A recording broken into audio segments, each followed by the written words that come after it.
O cientista do invisível,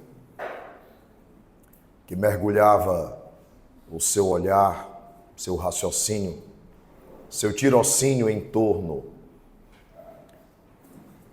do véu de Ísis, que se permitia de alguma forma devassar os horizontes imponderáveis para além da matéria. Esse cientista do invisível, que se apagou sob o pseudônimo de Allan Kardec, foi tomado de uma indagação crucial, persistente e incomodante.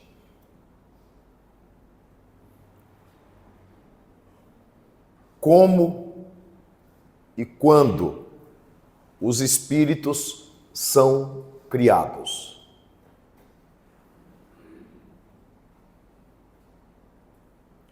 Se ele estivesse diante de almas estorvadas, de almas inconsequentes, se ele estivesse diante de espíritos pseudo-sábios, mentirosos, de espíritos presunçosos e arrogantes, possivelmente ele obteria uma resposta imediata. No entretanto, ele esbarra na ausência de uma resposta significativa.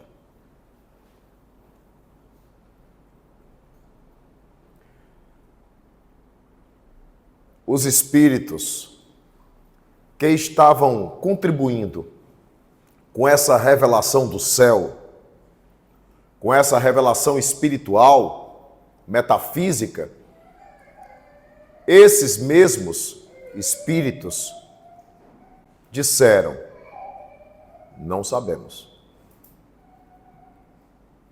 Nós não sabemos.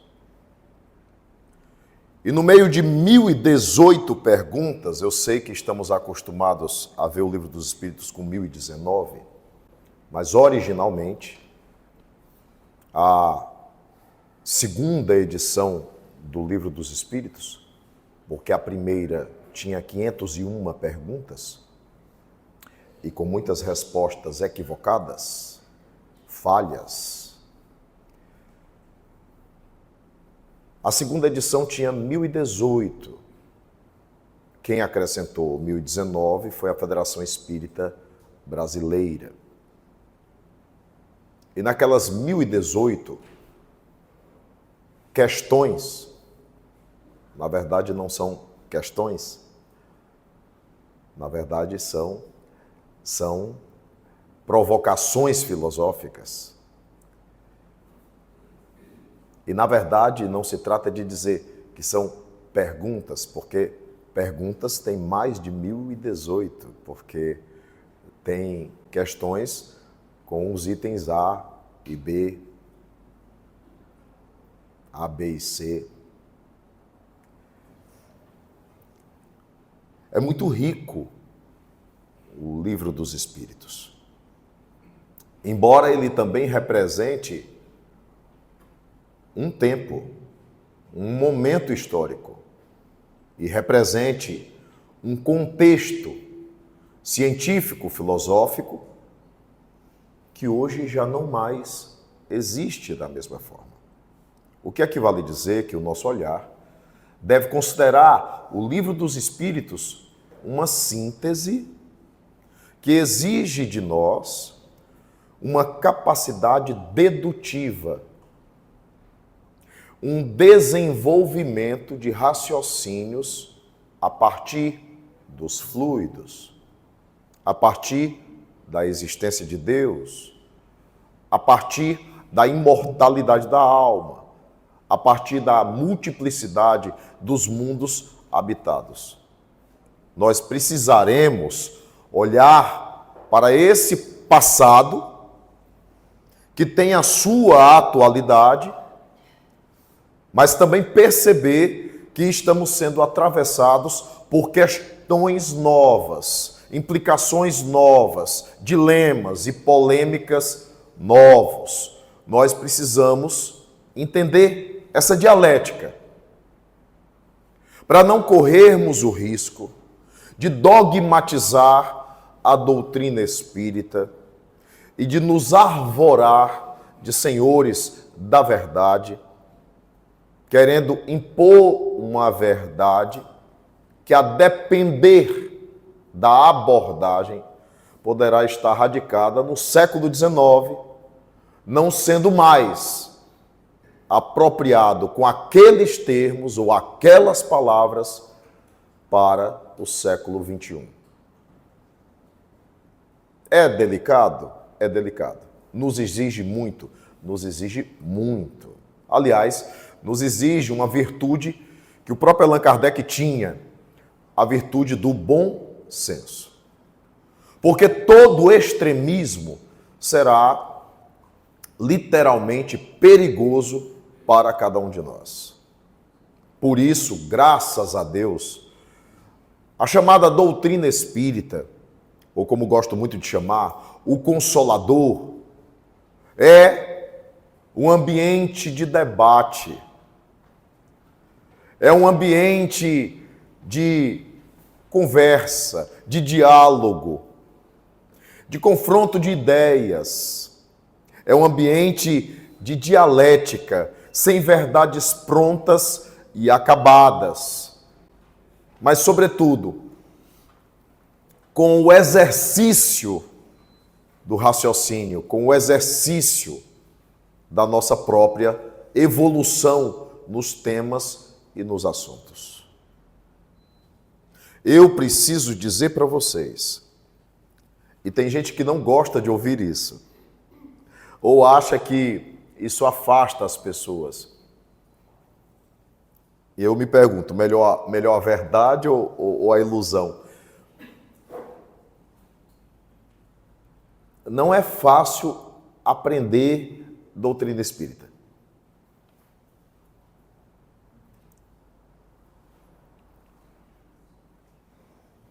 É um grande equívoco você acreditar que é fácil entender espiritismo.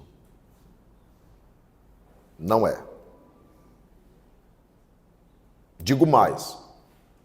Se o Evangelho cita que operários, pessoas com pouca instrução, que mesmo analfabetos, poderiam entender a doutrina melhor do que muitos doutores, é porque esta alma já fez uma escolaridade anterior ou já conhecia a obra do mundo espiritual para cá, trazendo arquivos mentais que subsidiam sua abordagem, seu raciocínio, suas ideias.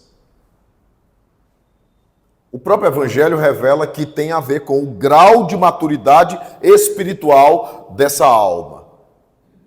Então, é um aprendizado que ela já fez.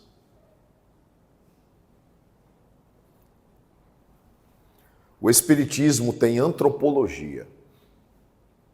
O Espiritismo tem psicologia. O Espiritismo tem psiquiatria.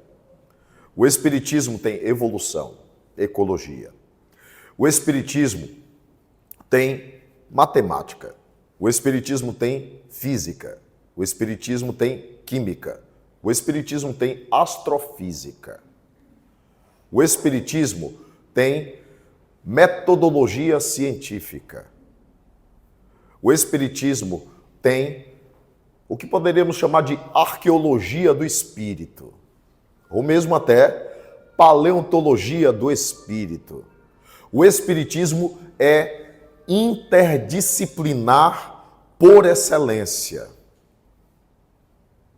exigindo que a mente que o lê, a mente que o estuda, também tenha essa vastidão de compreensão, porque senão não vai compreender. Com muita razão, Herculano Pires, no livro O Espírito e o Tempo, o melhor livro que ele já escreveu, um livro de natureza antropológica, ele disse: o Espiritismo só se manifestará no devir da humanidade, quando esta estiver efetivamente, plenamente evoluída. E até lá, o Espiritismo enfrentará a ignorância de adeptos e de não adeptos. O que é que vale dizer? Que o Espiritismo é uma obra pedagógica. É uma obra educacional.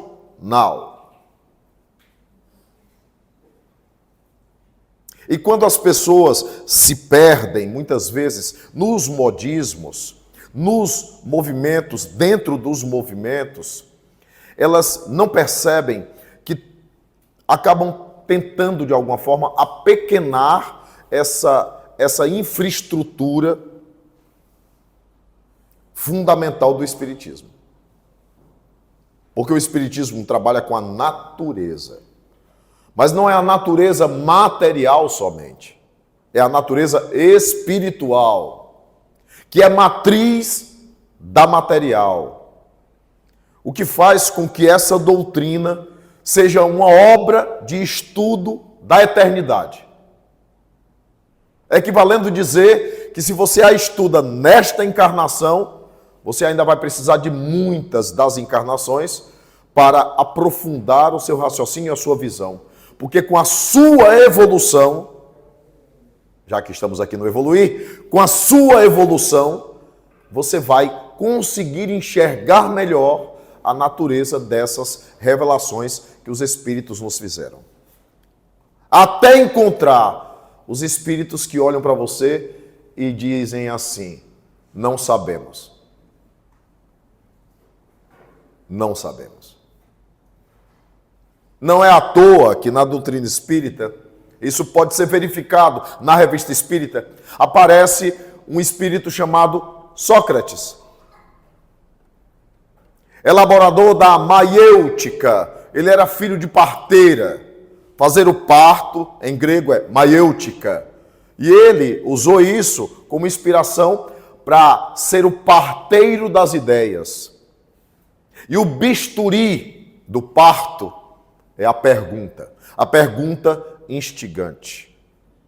Por isso, não podemos assassinar a criança socrática quando ela pergunta por quê, o que é isso, o que é aquilo, por quê, o que é isso, o que é aquilo, para que o exercício da pergunta não morra em cada um de nós. Nós paramos de perguntar. E quando paramos de perguntar, paramos de refletir. E quando paramos de refletir, nós não evoluímos. Nós não crescemos. Nós não nos desenvolvemos suficientemente. E os espíritos desenvolvem assim: enquanto vocês estudam aí a origem dos corpos, nós estudamos aqui a origem das almas. Mas, por enquanto, nós não temos nenhuma resposta para isso. E Kardec avança, como um cientista do invisível, e ele pergunta mais: é difícil entender que algo tenha começo e não tenha fim. Se os espíritos tiveram um começo, por que eles não têm fim?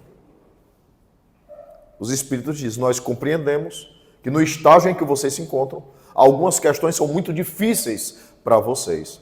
O que nós podemos responder no momento, por enquanto, é que os espíritos não têm fim. Tiveram começo, mas não têm fim. Porém, não sabemos o marco desse começo. Não sabemos quando foi esse início. E aí eles propuseram a Kardec uma reflexão filosófica. Você consegue imaginar Deus inativo? Você consegue imaginar algum momento em que Deus estivesse inativo? E revelam que Deus sempre criou e continua criando incessantemente.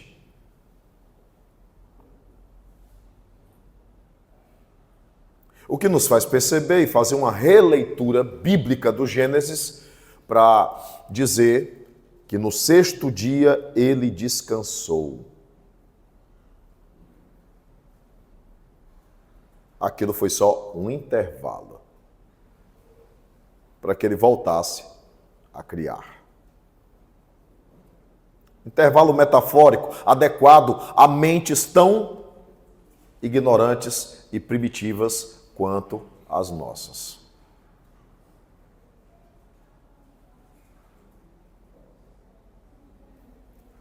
Também o Gênesis vai nos dar uma certa pista do porquê que as almas têm começo e não têm fim. Afinal, na metáfora hebraica, na poesia hebraica, no simbolismo mitológico hebraico, Deus soprou nas narinas do boneco de barro. E ele se tornou alma vivente. Mas se eu sopro algo que é meu, o sopro é meu. E se eu sopro, dentro dessa metáfora, eu sopro algo de dentro de mim. Somos o resultado do sopro divino, ainda dentro dessa poesia, dessa poética hebraica, somos um algo de dentro de Deus, que faz parte da sua essência.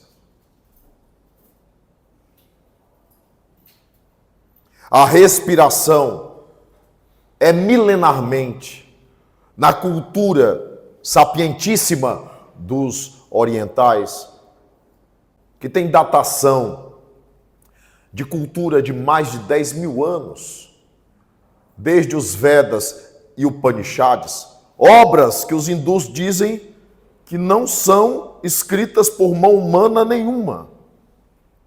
O que nos faz pensar nos 10 mandamentos, escrito pelo dedo de Deus. E o que nos faz pensar num fenômeno que Allan Kardec pesquisou, um fenômeno de efeitos físicos. Está lá o capítulo das manifestações físicas. Pneumatografia. A escrita direta. Fenomenologia que existe na história da humanidade inteira e nas mais variadas civilizações. Isso nos faz perceber que Deus é um pedagogo, é um educador, que conhece a sua criação e que sabe como impulsionar a evolução dessa criação.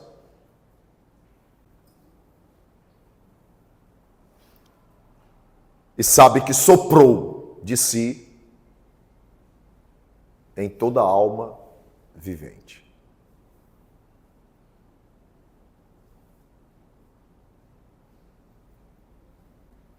Somos um mistério. Assim como o próprio Deus é mistério.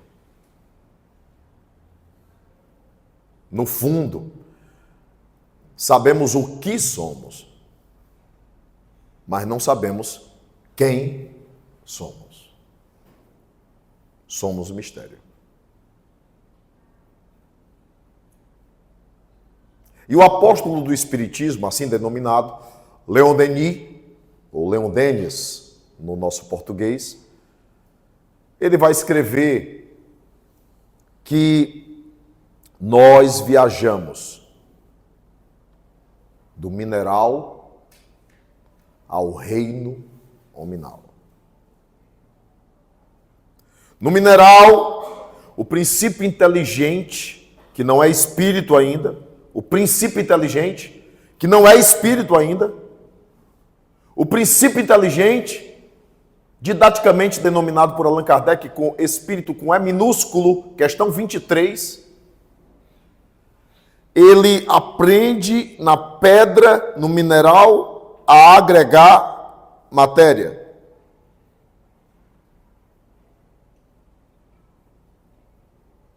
Curioso que Jesus diz: as pedras clamarão.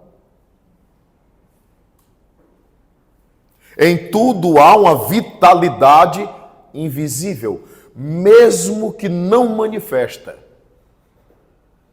Há uma vitalidade invisível, mesmo que não expressa, mesmo que não visível, mesmo que não ponderável, mensurável pelas nossas ciências. Mas está lá, agregando a matéria, para que a matéria não se desestruture, para que a matéria não se fragmente, não se pulverize. No vegetal, esse princípio inteligente, ele aprende a sentir. É uma pedagogia. Porque eu não sei se você sai do cascalho, o princípio inteligente, para o paralelepípedo da estrada de alguém. E do paralelepípedo da estrada de alguém, não sei se você migra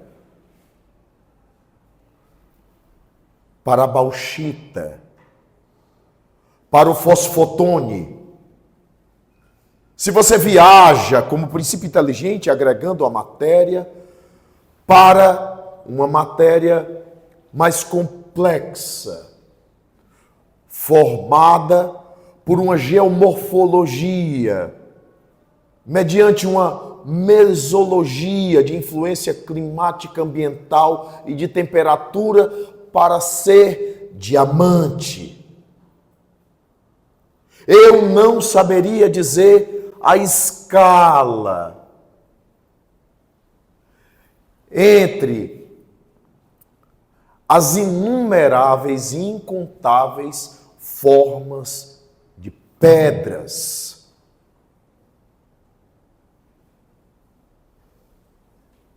Mas qual seria o elo entre o reino mineral e o reino vegetal? O doutor Hernani Guimarães Andrade, presente, parece que ele está fazendo uma chamada, né? Presente.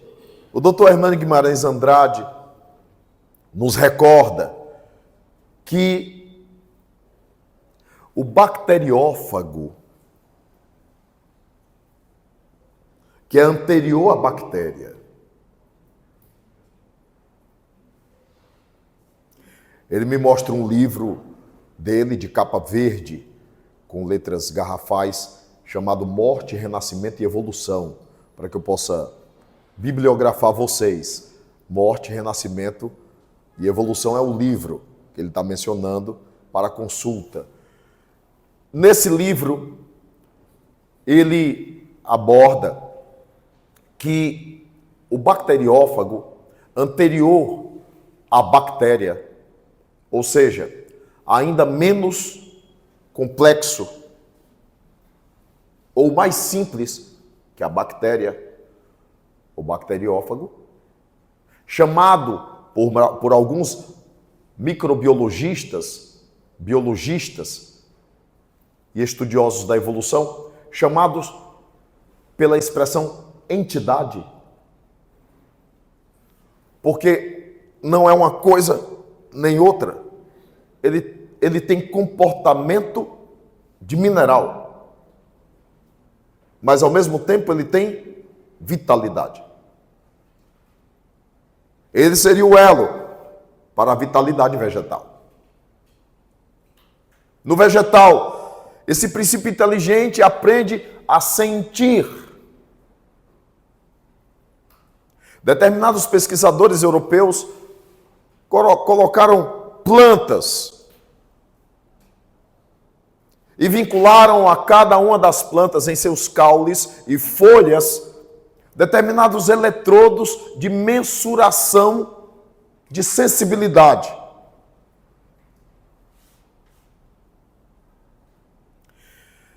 E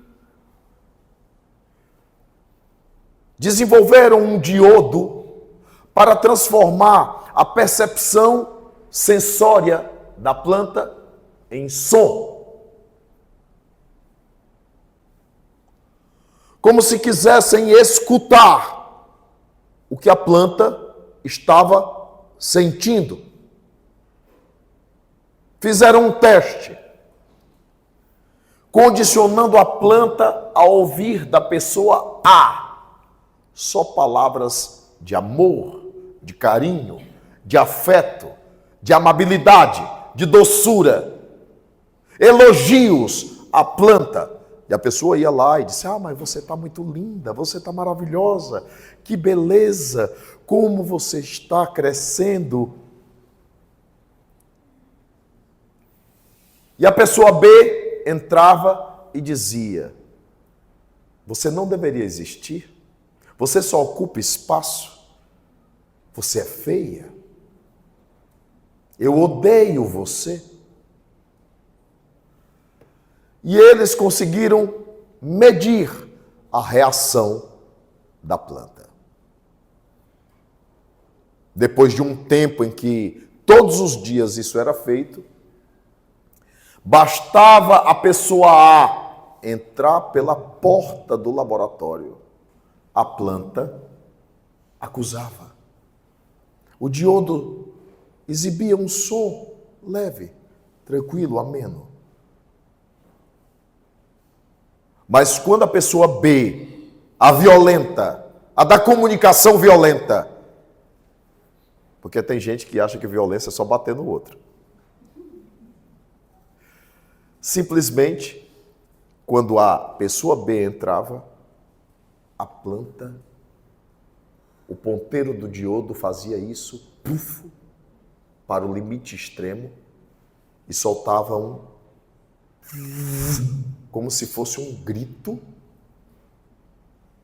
a planta reagindo, como se não quisesse aquela presença. O princípio inteligente aprende na planta a sentir e ensaia o potencial da sexualidade. No autotrofismo próprio, porque há plantas que têm a plenitude da sexualidade delas para com elas próprias, e há plantas que precisam da polinização. Mas todas reproduzem e se multiplicam. Mas qual seria o elo entre a planta e o animal? Os estudos revelaram a existência de seres pequeníssimos nos riachos, córregos, nos rios. O plâncton. Um ser muito simples, realmente pouco complexo, que tem comportamento de vegetal e já ensaia ser animal.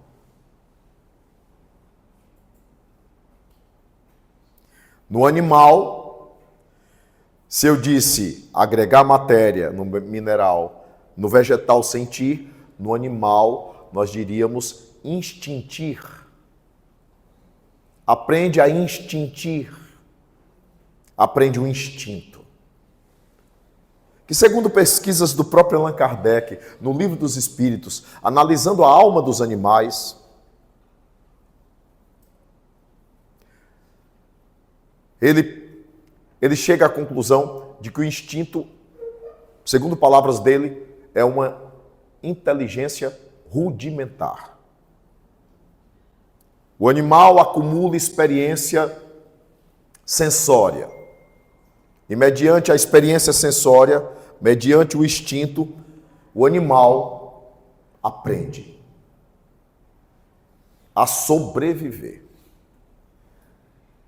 Está no seu DNA e na sua cultura de DNA essa forma de sobrevivência.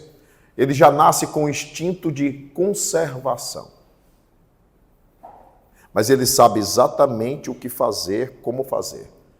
Não por saber, não por ter consciência do tal, mas pela gênese, pela genética com que ele foi arquitetado, configurado. O João de Barro, miúdo, já sabe fazer a casinha dele. É o instinto que ainda existe em nós. Qual o elo, então, entre o reino animal e o reino hominal, se assim pudermos nos expressar? Charles Darwin, ou Charles Darwin, ele chegou a procurar e nunca achou o elo perdido. E para quem já ouviu os Beatles cantando Lucy in the Sky, a referência a Lucy, ela já não é mais o antropóide mais antigo. Foi encontrada a Adrienne, que ainda era recoberta de pelos. Mas o elo não encontraram. Não encontraram. E coube a mediunidade de um certo mineiro, mal versado, mal formado, digamos, naquela ocasião, com o primário, apenas o primário mal feito, coube a ele, com um outro médium, bem mais versado do que ele, com formação acadêmica, Valdo Vieira, conhecido como Doutor Valdo Vieira, que representou para Chico uma grande esperança de menos exaustão psicográfica, de menos exaustão mediúnica, porque aquela parceria iria equalizar a produção psicográfica que Chico Xavier tinha por destino. Foi uma das múltiplas provações que Chico Xavier teve que passar quando o Valdo deixou a doutrina espírita. Mas o Valdo trouxe o seu grande contributo, sim, à doutrina espírita, e não é o fato dele ter deixado a doutrina espírita que anula o contributo dele. Guiar o nosso raciocínio pelo bom senso nos exige pensar assim.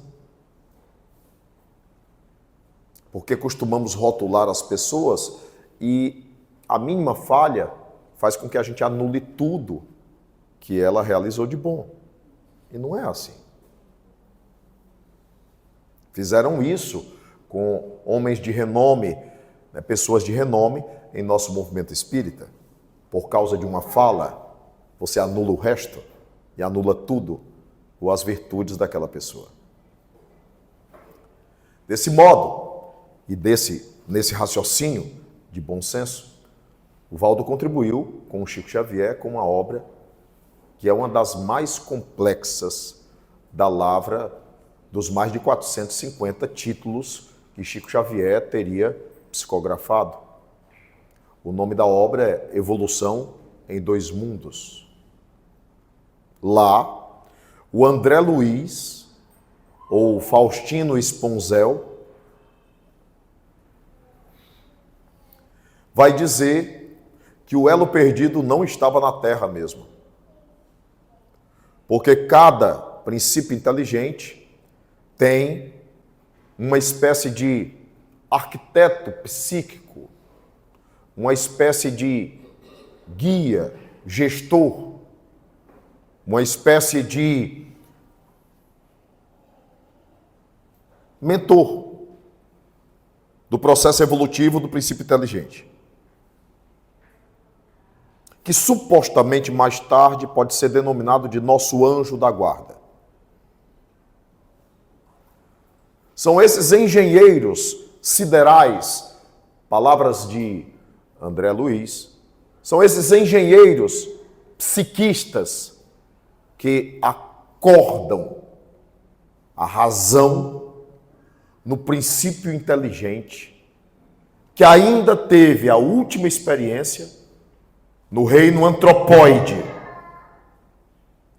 E aquele olhar vago, aquele olhar sem brilho, aquele olhar revelador da pouca autoconsciência de si, se torna um olhar lúcido. A partir de uma ação psíquica, mental, que desconhecemos, porque o livro Evolução em Dois Mundos não detalha, o livro também é síntese, É isso que você tem que entender, o livro dos Espíritos é síntese. Ele não é detalhista, ele é síntese. Ele é paradigmático. O termo paradigma é como se fosse um pilar filosófico. A partir desse pilar filosófico, guiado pelo pilar filosófico, você deduz uma série de ilações múltiplas. Por exemplo, reencarnação é um pilar paradigmático, filosófico. Da reencarnação, você deduz uma série de ilações. Da reencarnação, você não pode ser machista, nem homofóbico, nem pode ser feminista, nem você pode ser extremista, nem você pode ser racista, de qualquer natureza. Nem tampouco dogmático, porque você vai ter experiências múltiplas no oposto do que você é. E tem gente que transita dentro da própria encarnação. O exemplo é o nome que essa casa tem, Paulo. Porque ele sai de um extremo para o outro.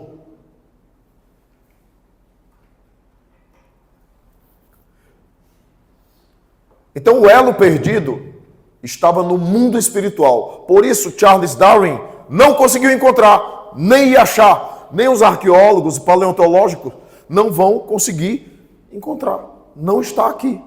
Não há vestígios. Porque através de operação espiritual, a razão desatou, desabrochou, fluiu. E o E minúsculo da questão 23 se transforma em E maiúsculo da questão 76 para ser definido como, não mais como princípio inteligente do universo, mas agora como o ser inteligente do universo. O ser. O self. A centelha. E Kardec avança perguntando, podemos dizer que os espíritos são imateriais? E os espíritos dizem, imateriais não é o termo, incorpóreos. E Kardec não teve tempo de corrigir isso nos outros textos. Tem textos de Allan Kardec falando imaterial, esta é a parte imaterial, esta é a parte imaterial do ser. Não, não existe a parte imaterial do ser. Tudo tem matéria. Tudo tem matéria. Tudo tem matéria, menos Deus.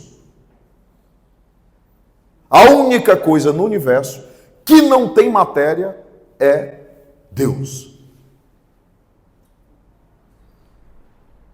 Usando uma escala matemática, Deus é o zero. E nós, da materialidade, somos um. Ou evoluindo do 1 ao 0, já que o 0 é a desmaterialização total e plena, somos frações. que caminham infinitamente em frações, e frações, e frações, e quem é bom de matemática sabe que nunca se chega ao zero. De fracionamento em fracionamento. Olha para a pessoa ao lado e pergunta: qual é a tua fração?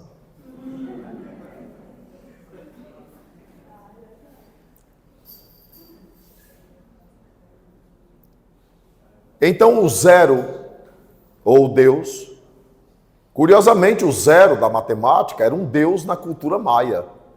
Era o Deus zero. Curiosamente era o Deus da morte. A morte da matéria. A morte da materialidade, o fim da materialidade. Então Deus é um educador, é um pedagogo. Fazendo correlação com aquele parênteses que eu abri e não fechei, dos modismos que o movimento espírita muitas vezes abraça, depois das publicações psicológicas, de natureza psicológica e de análise psicológica, que Joana de Ângeles veio trazendo através de Divaldo Pereira Franco, muitos espíritas começaram a mergulhar nesses estudos, o que é muito válido, e começaram a pensar só nesses estudos psicológicos, e começaram a reduzir a doutrina espírita à psicologia, mas a psicologia é um dado da educação. A educação é o grande guarda-chuva debaixo da qual estão todas as ciências. Porque a educação em si é ciência, mas é o ato do processo metodológico sobre como nos relacionamos com as ciências múltiplas, interdisciplinares, já que o ser é integral. E sendo ser integral, nós o decompomos para estudarmos. Mas quando decompomos para estudá-lo, nós corremos o risco da especialização burra, que faz com que eu me limite só a uma parte, perdendo o todo.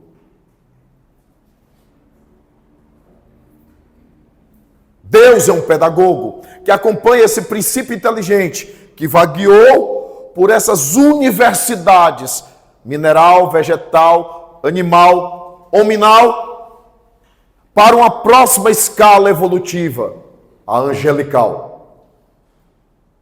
Na expressão síntese da questão 540 de O Livro dos Espíritos, que diz: do átomo ao arcanjo tudo se encadeia em a natureza. Do átomo ao arcanjo, tudo se encadeia em a natureza. Do átomo ao arcanjo. No átomo já existe algo.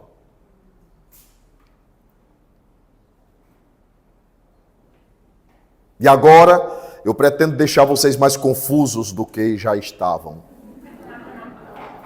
Porque se do átomo ao arcanjo tudo se encadeia em a natureza, do que é feito nossos corpos?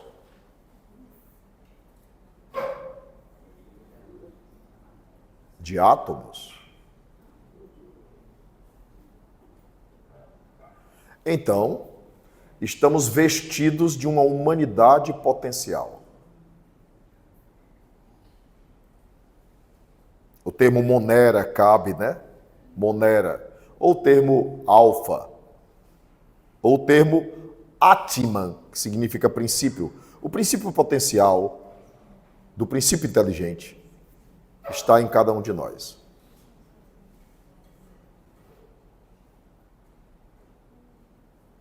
Isso nos faz lembrar da parábola do filho pródigo.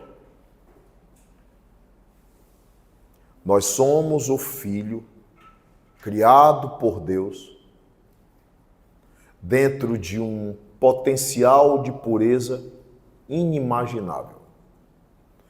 Mas somos vinculados à matéria, como o filho que usa a herança potencial do pai na matéria para viver toda a riqueza das mãos, da boca, do nariz, dos olhos, do corpo, dos braços, pernas, dos sentidos.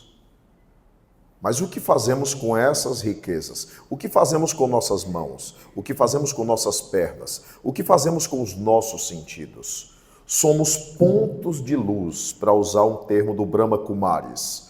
Somos um ponto de luz que se exprime através de ferramentas. Mas são ferramentas específicas na expressão da dimensão onde nos encontramos. Por isso, nenhuma neurodivergência deveria nos assustar. Porque até o filme do Pokémon que você assistiu era um exercício inspirado do universo para você aprender a conviver com a diversidade. Você que estranha tanto a diversidade, você que é tão convencional, você que é tão conservador, você que é tão bitolado na sua formatação própria de ser, incapaz de aceitar que esse ponto de luz não é nada em si, não pode ser classificado, categorizado, rotulado, porque em si não tem conceito, não tem definição. Não há como definir, tanto não há como conceituar Deus, não há como conceituar o ser ou o self, a centelha divina. Mas você vive nesse mundo querendo enquadrar, rotular, porque se não for segundo a minha configuração, se não for segundo o meu comportamento, então não é normal. Não sendo normal, então batemos palmas ao nazismo, que vai contra toda a natureza paradigmática da criatividade divina, que é infinita em sua infinitude. Gostaram do pleonasmo? É tão infinita em sua infinitude que as variações são múltiplas das manifestações dessa mesma alma. E não é no tipo de manifestação que ela exprime que está o pecado, o erro, o equívoco ou o desvio. O pecado, o erro, o desvio estão na nossa capacidade de magoar e de ferir o outro, na nossa capacidade de ferir a alma do outro, na nossa capacidade de querer dominar o outro, colonizar o outro, padronizar o outro, segundo o nosso olhar, nossa verdade e a nossa visão.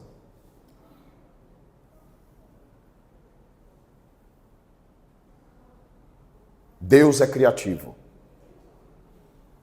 e está nos ensinando essa criatividade com a estatística de TEA, de autismo. Está nos ensinando a criatividade com essa estatística de neurodivergências, as mais variadas.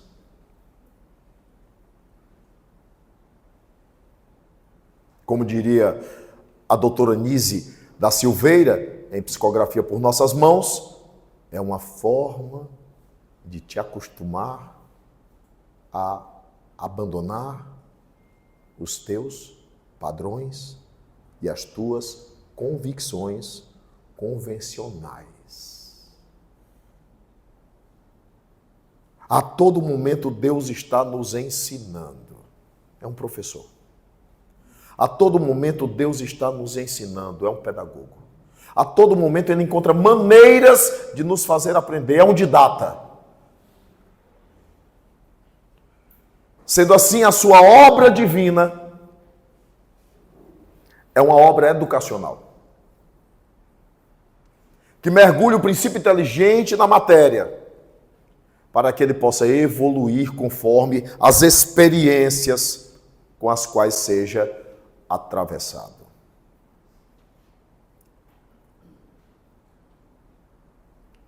De muito longe venho,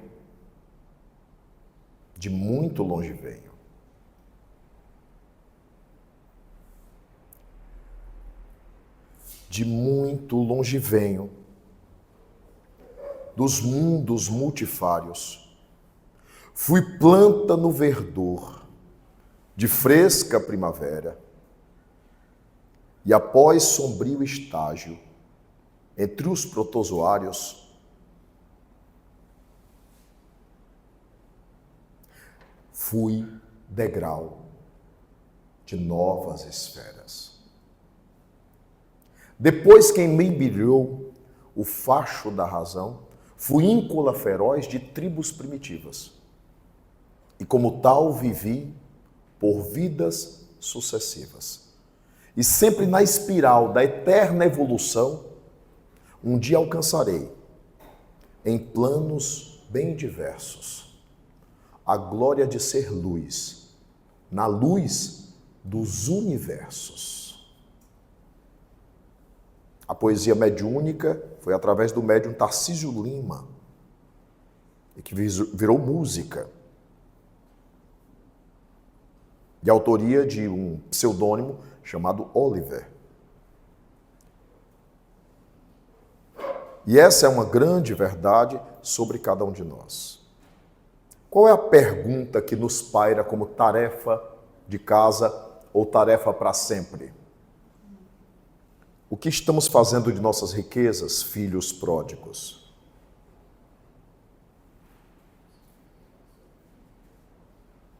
Estamos assassinando lentamente nossos corpos? Estamos atrofiando a possibilidade do que nossas mãos podem fazer e realizar? Estamos hipertrofiando o nosso cérebro com as futilidades das fugacidades em telas? O que estamos fazendo dessa manifestação corporal que não pode ser seccionada, dividida de nossa alma?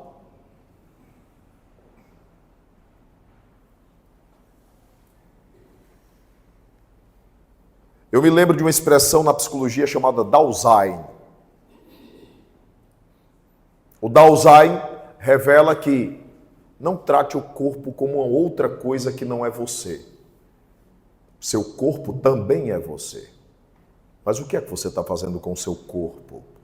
Já que a substância etílica te encharca. E o que você faz com o seu corpo, já que a raiva, a fúria alteram seus padrões arteriais? O que você faz com o seu corpo quando a nicotina te invade? O que você faz com o seu corpo quando o entorpecente arranca de você a lucidez? O que é que você está fazendo com o seu corpo na exaustão olímpica da manifestação sexual sem conteúdo, sem essencialidade, sem afetividade, sem amor? Estamos no evoluir há 26 anos e nos perguntamos sobre essa evolução. Palavra tão fácil na boca de palestrantes espíritas, evolução. Mas uma encarnação não é nada. Quase nada para desencadear a expansão consciencial de alguém, porque só há evolução quando há expansão consciencial, e a expansão consciencial só acontece quando há mudança. Mas não há mudança com autossabotagem. Não há mudança com apenas rotulação de vida. Sou espírita. Rótulo. E a essência? Ela existe? Ela acontece? Você mudou mesmo? A evolução é algo muito sutil. E por isso nós temos a companheira dor. O sofrer é um bem divinal que o Senhor nos envia do astral, é o cadinho imortal da perfeição. a nos redimir das nossas vidas mal vividas, ante o evangelho todo luz. O sofrer é um bem divinal masoquista. O sofrer é um bem divinal, gostamos de sofrer? O sofrer é um bem divinal, queremos realmente sofrer? Mas não há como caminhar sem dor.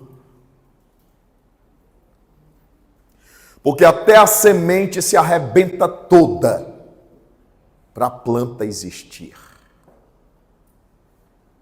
O grão de mostarda é tão pequeníssimo, mas a árvore frondosa que de lá sai, ela está lá, invisível, potencial, mas existe naquela ínfima semente um algo estupendo, grandioso.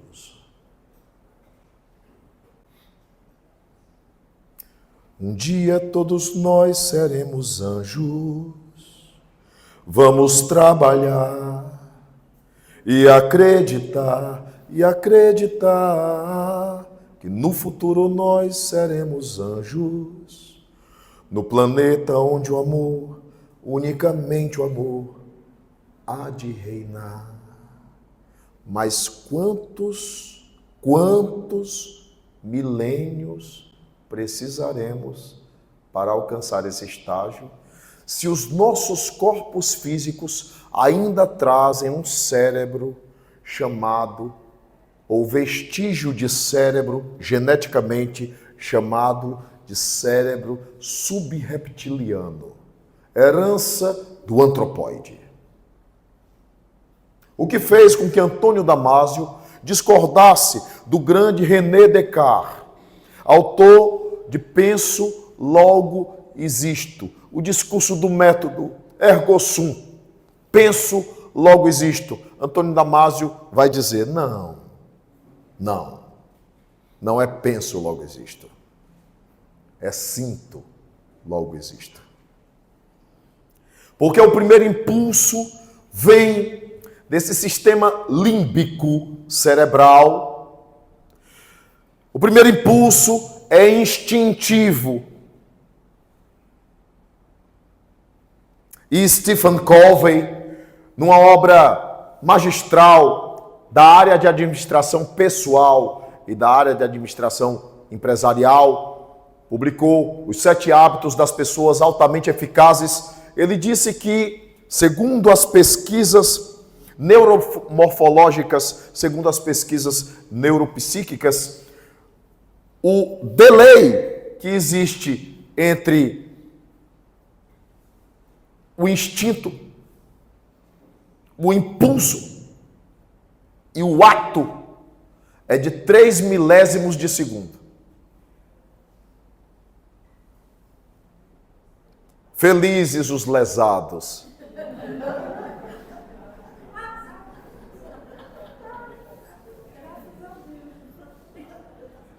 Porque os lesados são dotados de um delay que dá tempo pensar se faz ou não, se vai ou não, se age ou não. Porque 3 milésimos de segundo, meu povo, é muito pouco. Quando viu, já foi. E tome arrependimento. Qual é a ideia? Aumentar o delay. Ah, pelo amor de Deus, Nilton, depois dessa eu fiquei desesperado. Me diga, pelo amor de Deus, como é que eu aumento o delay. Ore. Coloque na infraestrutura do seu cotidiano a oração como se fosse o ato da respiração, como se fosse o ato de se alimentar. Coloque a oração como uma necessidade extrema. Eu fico encabulado com esse tal Aushua, na pronúncia do siríaco-aramaico, ou esse Jeshua, na pronúncia hebraica, ou esse Yesu, na pronúncia hindu, ou esse Jesus, na pronúncia tupiniquim cearense. Eu fico encabulado com ele porque ele promovia uma cura, ele deixava todo mundo boquiaberto. Aquele indivíduo, ele era um coxo de nascença. Um coxo de nascença, a estrutura nervosa já é aquela deformada. O que me faz elaborar a seguinte tese: Jesus alterava a cadeia do DNA do indivíduo.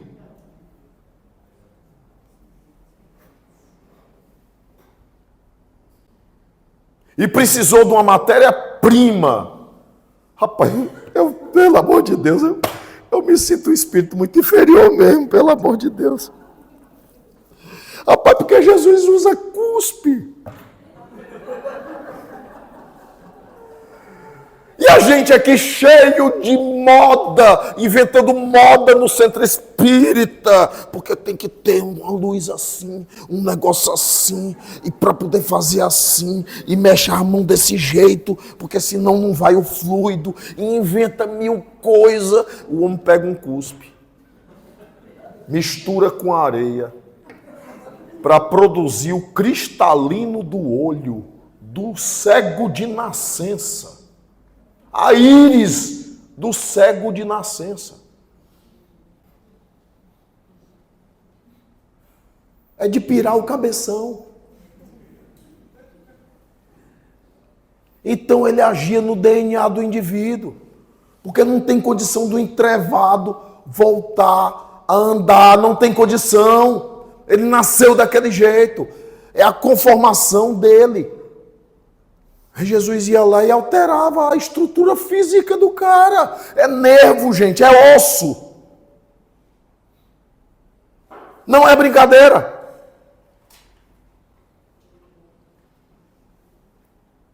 É muito domínio da ciência espiritual. É um laboratório que a gente não tem noção. Não tem ideia. Aí, para nos arrasar, ele diz assim: vós sois deuses. Podeis fazer o que eu faço, e até muito mais.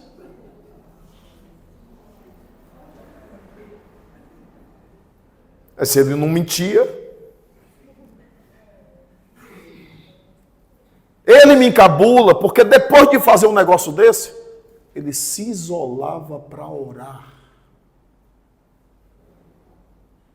Aí vamos com o raciocínio religioso tradicional. O Filho de Deus, unigênito, o único.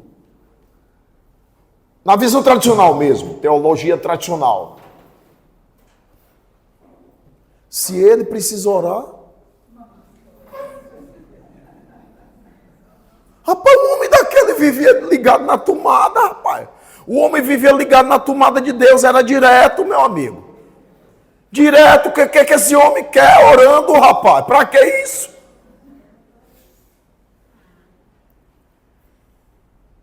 O que significa dizer que oração não é uma recomendação do sermão. A oração não é uma recomendação de nenhuma natureza teológica, teleológica. Não é um rito, o ritual, a oração. A oração é uma necessidade intrínseca da natureza de ser alma.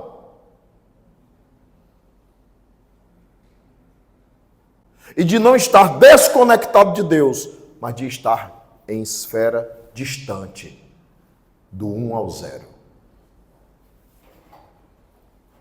Eu citei de novo porque eu captei telepaticamente que vocês gostaram dessa matemática do 1 ao 0. Então, nós precisamos começar a orar. Outra coisa que pode aumentar o delay da reflexão, que nos dê tempo de não fazer besteira. Meditar. Meditar é começar a ensaiar que eu não sou a emoção.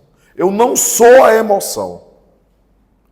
Mas Newton não tem não, eu não tenho controle não. Quando eu vi, eu já meti a mão na cara, quando eu vi. Quando eu vi, eu já chutei. Quando eu vi, eu já estraguei tudo, eu já falei. A droga que eu falei, Eu já feri. Meditar é ensaiar se colocar tão fora de si como quem assiste o Netflix. Comendo pipoca. E dizendo assim, vala como ele está com raiva.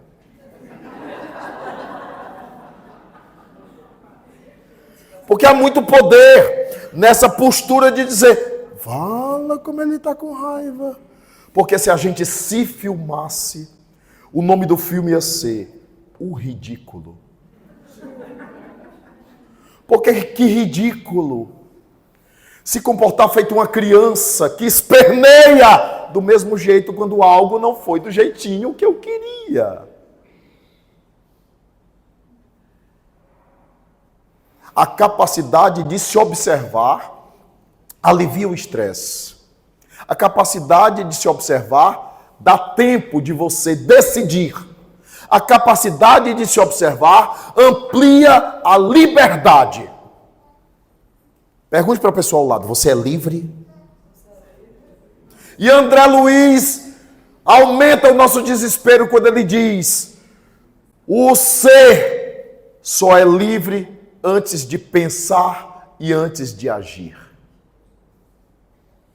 Porque depois que pensa ou que age, ele já está escravizado aos efeitos disso. Mas Newton, foi só um pensamentozinho. Pois é, o André Luiz completa, muitas das tuas tentações começaram nos teus pensamentos.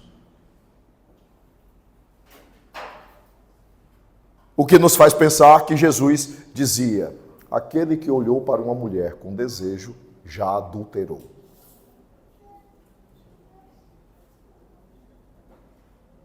É uma sutileza, é um pente fino.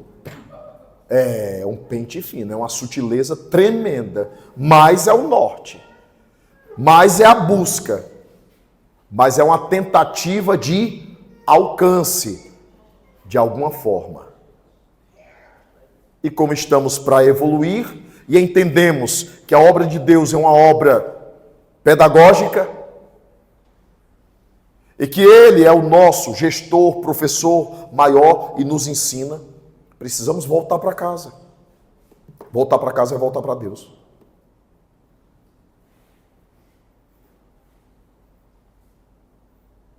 E a representação mais próxima de Deus, eu entendo os católicos, eu entendo os evangélicos que ficam dizendo que Jesus é Deus, eu entendo.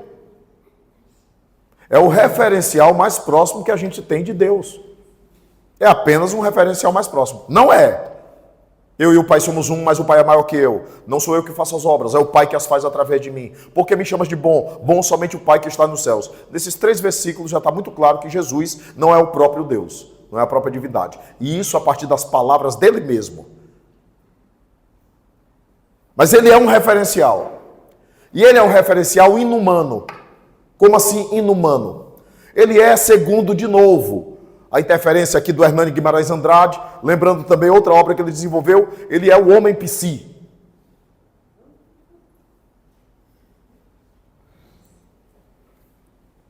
Usando essa expressão psi como sendo o homem do futuro. Jesus é um visitante do futuro, para nos anunciar um futuro que existe dentro de nós e que precisamos despertar esse futuro dentro de nós. Vós sois deuses. Vós sois deuses. Mas vivem no mundo como se fossem qualquer coisa. Eu não tenho nada contra galinhas, até porque, né, ainda me alimento. Mas é aquela história, você é galinha ou águia? Não tem essa história? Ainda ficamos ciscando, ciscando, ciscando. Tem gente que cisca literalmente. E poderíamos estar voando, voando, voando.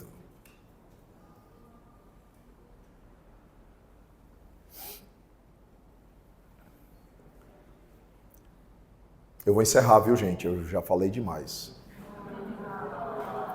Falei demais. Vou encerrar. Eu não sei se em algum momento você consegue intuir, em algum momento você consegue intuir que há em você potenciais incríveis querendo se manifestar. Sede sal e luz do mundo, que brilhe a vossa luz. Se a proposição é que brilhe a vossa luz, é porque ele está dizendo que existe luz. E se ele diz vossa, é porque há luz em nós.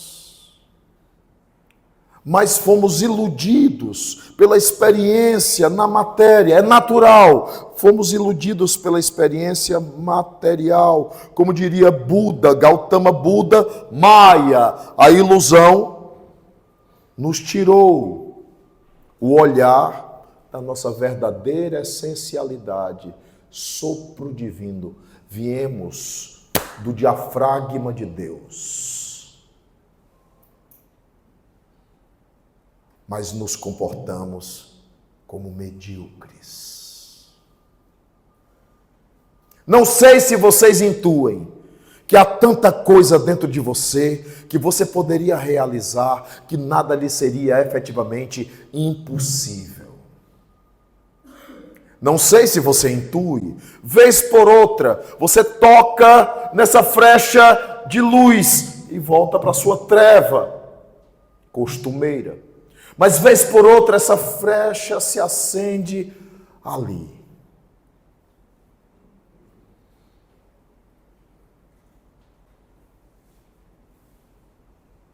Se todos somos filhos de Deus, qual é o nosso DNA?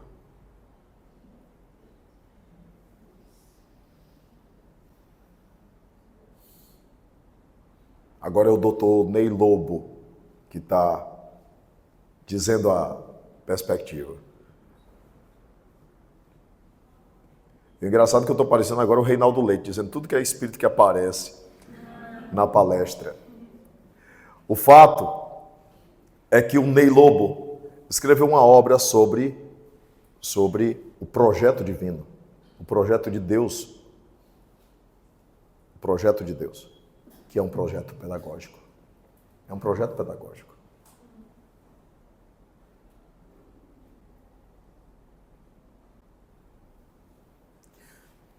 Porque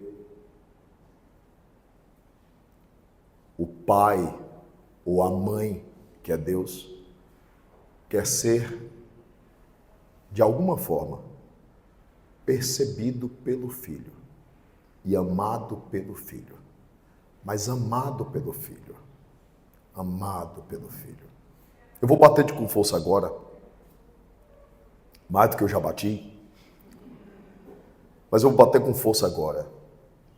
Porque o papel do Espiritismo, segundo Allan Kardec, também é combater o fanatismo e a ignorância.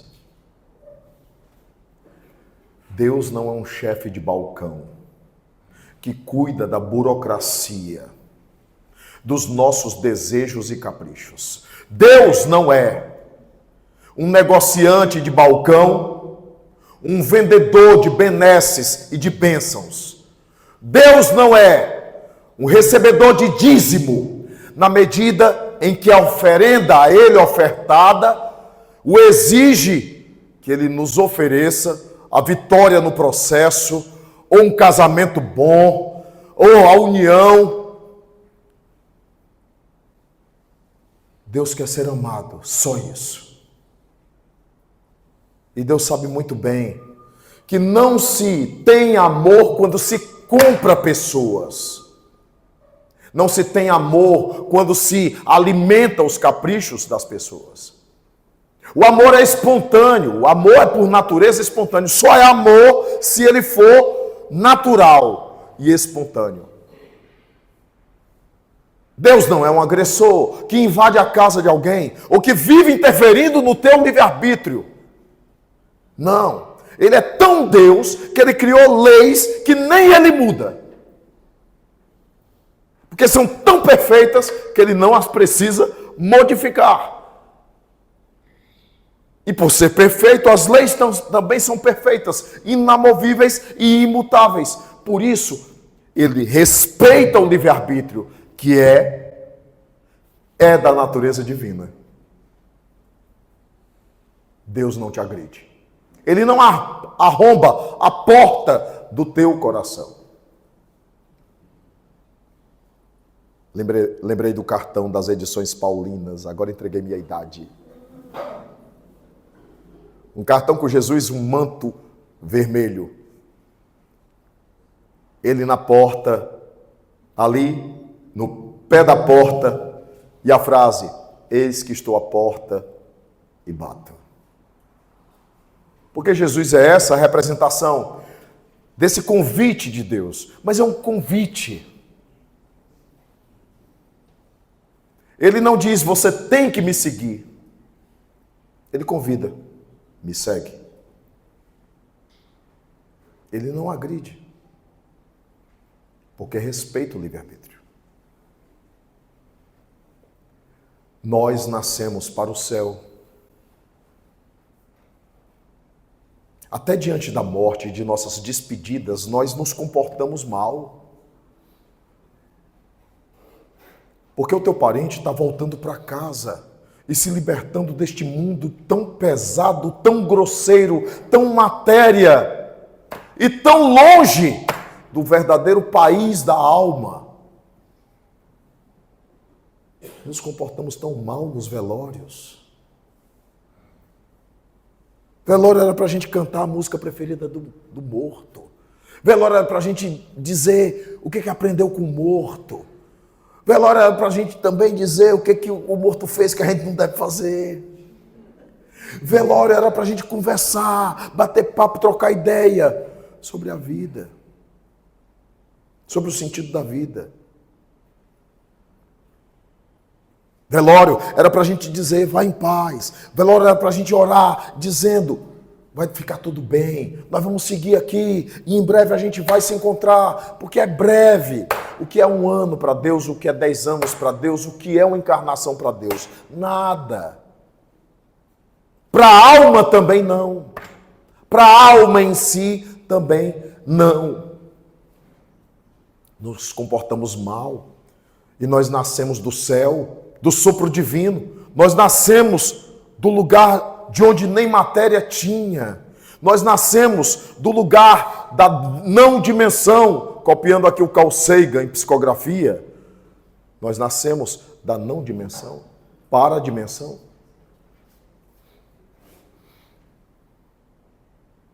O que me faz lembrar aquela música do Jorge Vecilo. Eu, pássaro perdido, que voou sem medo quando era menino. Sério, eu chego a me lembrar que logo vem o mundo pra intimidar. Eles gritam e conseguem me assustar.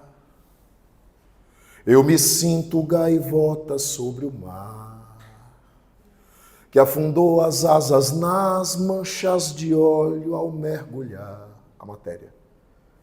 E agora não consegue mais voar. Sei tudo o que posso, vós sois deuses, mas vem essa lei e impõe o ócio. Quem tem um olho é rei, se eu desafiar, incomodarei. Vez em quando bate um vento por aqui. Abro as minhas asas para tentar subir. Mas com tanto tempo preso a essas grades, me esqueci. E agora tenho medo de cair. Tie, venha das alturas me salvar. Jesus, do maciço da Tijuca pousará, onde as nuvens se debruçam e eu não canso de esperar. Sua liberdade me libertará. Faz isso que eu vou fazer agora, você aí. Abra as suas asas. Abra as suas asas. Abra as suas asas. Vai sem medo, vai. Vai ganhar o céu. Quem provou da liberdade não terminará preso às próprias grades. Um dia eu vou voar. Eu já vivi no ar. Vem me ver voar. Vem me ver voar. Muita paz. Muito obrigado.